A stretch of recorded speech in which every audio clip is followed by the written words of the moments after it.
Hello students, इस video में हम कवर करने जा रहे हैं कि वैश्वीकरण के क्या क्या प्रभाव पड़े हैं इंडियन इकोनॉमी के ऊपर। ग्लोबलाइजेशन के इफेक्ट हैं वो दो हैं, पॉजिटिव और नेगेटिव, मतलब अच्छे प्रभाव भी हैं और बुरे प्रभाव भी हैं। तो हम दोनों को स्टडी करते हैं वन बाय वन। सबसे पहले ये देखिए पॉजिटिव इफेक्ट क्या आया है। फर्स्ट है इंक्रीज इन फॉरेन ट्रेड। जो हमारा अंतरराष्ट्रीय व्यापार है वो इंक्रीज हुआ है।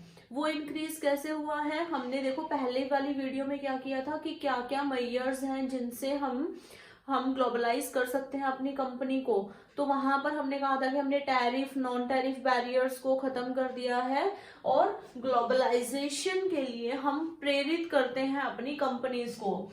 तो फॉरेन ट्रेड जो है, विदेशी व्यापार है, वो बढ़ा है। 1991 में जो टोटल विदेशी व्यापार था उसका इंडिया का कितना परसेंट था, 0.5% कंट्रीब्यूट कर रहा था इंडिया। लेकिन 2018 में ये कंट्रीब्यूट कर रहा है around 3% of the world's foreign trade. पूरे विश्व का कितना व्यापार हो रहा है, विदेशी व्यापार, उसका कितना कंट्रीब्यूट कर रहा है, अराउंड 3%। क्लियर है। तो फॉरेन ट्रेड में बढ़ावा हुआ है। सेकेंड है increase in foreign investment. Foreign investment जो विदेशी निवेश है ये इंक्रीज हुआ है। फॉरेन इन्वेस्टमेंट है वो दो प्रकार से आ सकता है। एक होता है FDI, फॉरेन डायरेक्ट इन्वेस्टमेंट। एक होता है FPI, फॉरेन पोर्टफोलियो इन्वेस्टमेंट, जिसको हम पोर्टफोलियो इन्वेस्टमेंट भी बोलते हैं। ये है विदेशी प्रत्यक्ष निवेश। प्रत्यक्ष इन्वेस्टमेंट कैसे हो सकती है, जब कोई इन्वेस्टर किसी दूसरी कंट्री में किसी कंपनी में इन्वेस्ट कर रहा है, निवेश कर रहा है, और वो किस मोटिव से इन्वेस्ट कर रहा है, उसको मैनेज करने के लिए।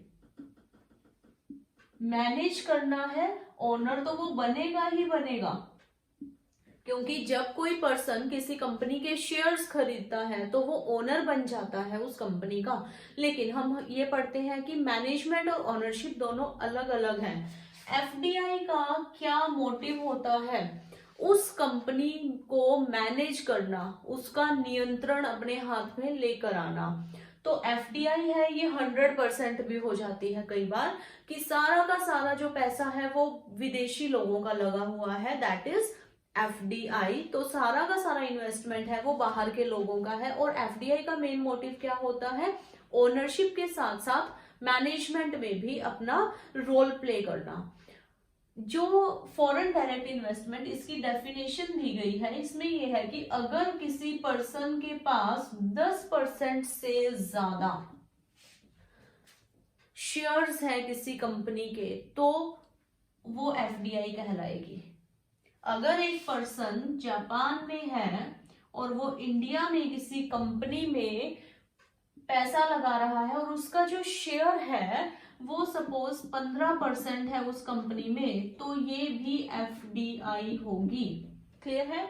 FPI, फॉरेन पोर्टफोलियो इन्वेस्टमेंट में क्या होता है, जो फॉरेन इन्वेस्टर्स हैं, जो बाहर देश के लोग हैं, जो निवेश कर रहे हैं, वो शेयर्स डिवेंचर्स खरीदते हैं, लेकिन वो मैनेज करने के लिए, उस कंपनी के ऊपर कंट्रोल करने के लिए ये काम नहीं करते हैं। सो ये दोनों में डिफरेंस है, foreign direct investment and foreign portfolio investment. क्योंकि हमने अपने बहुत सारे सेक्टर्स को अलाउ कर दिया कि 100% FDI अलाउड है। देन दूसरा, अगर कोई पर्सन इन्वेस्ट कर रहा है तो वो कभी भी अपने पैसे को बाहर लेकर जा सकता है। हमने ये पॉइंट लास्ट वीडियो में किया था ना।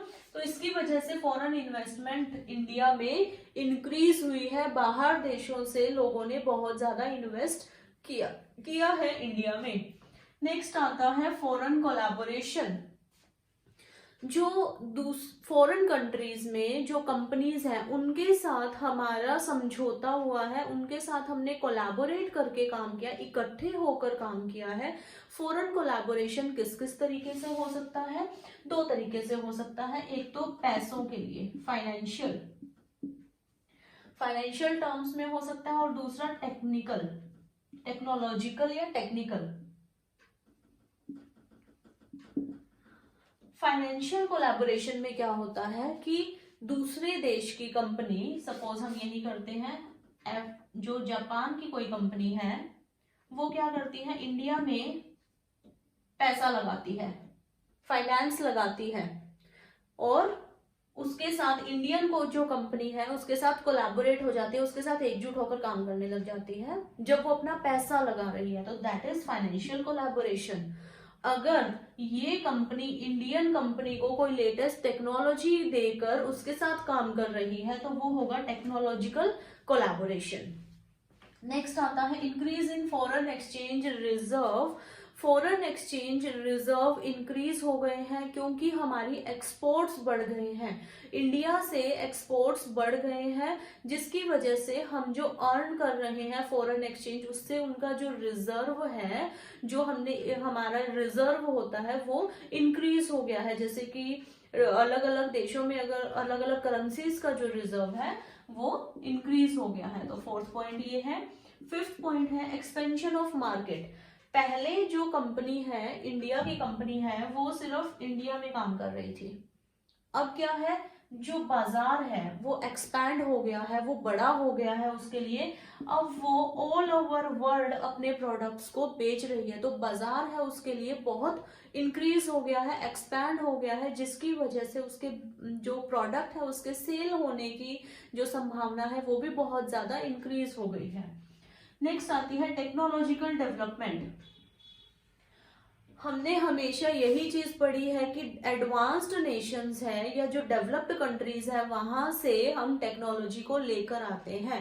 तो टेक्नोलॉजिकल डेवलपमेंट कैसे हुई? Through globalisation. हमारे पास वो टेक्निक्स नहीं थी जो वेस्टर्न कंट्रीज के पास थी, तो हमने ग्लोबलाइजेशन से क्या किया, टेक्नोलॉजी को अपनी कंट्री में लेकर आए और हमने यहाँ पर प्लांट सेटअप किया, जिससे कि हम प्रोडक्शन करने लगे विद लेटेस्ट टेक्नोलॉजी। तो टेक्नोलॉजिकल डेवलपमेंट हुई। Then brand development, seventh point.